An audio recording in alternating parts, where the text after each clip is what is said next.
Tower Defense Simulator and the Titanic Nuclear Dominus just got added to Pet Simulator 99. And I talked to a pro tower defense player, and we found the best strategy by far to get you a Titanic in this event. So, here's what you gotta do. Now first I want to talk about upgrading your pets. Obviously with the tokens you can upgrade your pets, and try to spread out evenly between your pets so you don't have one that's like a crazy high level and the other two are like level 0. But it doesn't really matter since these things are super common. Next, for the strategy we're gonna do, we need at least 3 units. And then there's a 4th one which is optional. First, the optional one, the Rich Corgi. This guy will give you money as the waves go on. But I'm 90% sure it's bugged right now because only 2 exist.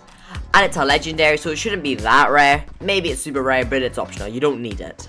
But next, what you do need is a cheap, low-level pet that you can use at the start. We'll need this later for our strategy. Then the most important thing by far is a Tech Samurai Axolotl. This guy will be super important later. Then if you want to rule out the luck factor of getting this Titanic, then you have 2 options. You could A, go for a Frostbite Griffin, which isn't crazy good, but it will help you get further in the levels. But probably not to level 200 or anything. But something I would try to get, even though it's super expensive, is something like an Arcade Angelus. Although it's expensive, these will help you so much later on in our strategy. But it is possible to do the strategy without that pet, it's just a lot harder. But now, moving on to the strategy. You're gonna first want to place down your OK pet, which isn't crazy good or anything. It's just gonna help you in the beginning. Then if you have them, place your Rich Corgis like here in the corner, somewhere where they're out of the way. They'll help a ton. But then go to town with these ninja axolotls. But now, before we talk about the next part of the strategy, did you know there's an active Discord server? There's a lot of Pet Simulator 99 giveaways and events where you can get yourself lots of huge pets. Because you can join the official Bizarre Discord server today.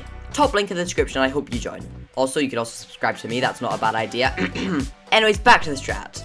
Now, at the start of the strategy is kinda scary, because only one of these Tech Samurai Axolotls isn't great, but just trust me, it'll all be okay. Also, another nice thing about these is you do not have to worry about placement. This one's level 8 and it covers the whole track. And also, do not use 2 times speed in the later waves, as it's incredibly risky. And yes, it is faster, I still wouldn't risk it. But now, until we get to the next part of the strat, it's just a matter of placing down Ninja Tech Axolotls. Now, when you get to this stage and there's a ton of stuff, this is when you want to place down your really good units. Because as you can see, I have so much money, so I'm not going to run out.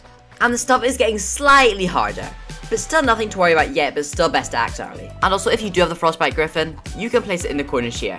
And another thing I found out is you can replace a Samurai Axolotl with a lot of things. However, because of how good it is and how cheap it is, I still recommend it. But if you're going for best in the world, then anything on your screen now you can also use. And good luck, thanks for watching, goodbye!